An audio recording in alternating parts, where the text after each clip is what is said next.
तो इधर भाजपा आलाकमान भी लोकसभा चुनाव के मद्देनजर नई लीडरशिप डेवलप करने की कोशिश में जुटा है।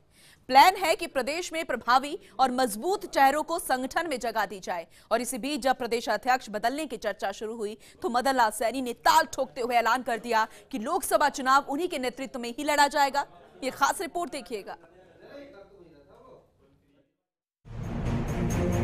राजस्थान विधानसभा चुनाव में हार के बाद पूर्व मुख्यमंत्री वसुंधरा राजे को भाजपा संगठन में राष्ट्रीय उपाध्यक्ष की जिम्मेदारी मिली है।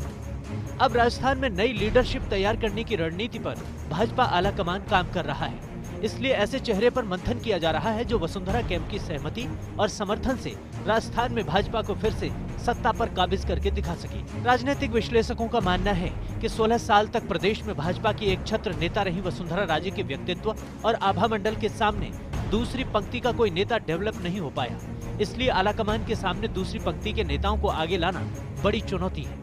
केवल राजस्थान ही नहीं, मध्य प्रदेश में भी शिवराज सिंह चौहान और छत्तीसगढ़ में रमन सिंह के मामले में भी कमोबेश यही स्थिति है। जानकार सूत्रों के अनुसार वसुंधरा राजे को राष्ट्रीय राजनीति में भेजने के बाद आलाकमान ने एक बार फिर जोधपुर सांसद और केंद्रीय मंत्री गजेंद्र सिंह शेखावत को प्रदेशाध्यक्ष बनाने का मानस बना लिया था। लेकिन वसुंधरा राजे और ओम माथुर की असहमति के कारण गजेंद्र सिंह के नाम की घोषणा का फैसला टल गया। करीब 7 महीने पहले भी गजेंद्र सिंह को प्रदेश अध्यक्ष घोषित करने का मन आलाकमान ने बनाया था, लेकिन उनके नाम पर आम सहमति नहीं बन पाने के कारण सर्वमान्य उम्मीदवार के रूप में मदन लाल सैनी को प्रदेश अध्यक्ष बनाया गया। और मदन लाल सैनी ने भी अब ताल ठोकते हुए ऐलान कर दिया कि वे ही प्रदेश अध्यक्ष रहेंगे और उन्हीं के नेतृत्व में ही लोकसभा चुनाव लड़ा जाएगा। हाँ, 25 टिकट में मेरे नेतृत्व में चुनाव लड़ा जाएगा, अभी तो मैं ही हूँ। मेरे नेतृत्व में चुनाव लड़ा जाएगा, अभी तो मैं ही हूँ। मेरे नेतृत्व में चुनाव लड़ा जाएगा, अभी तो मैं ही हूँ।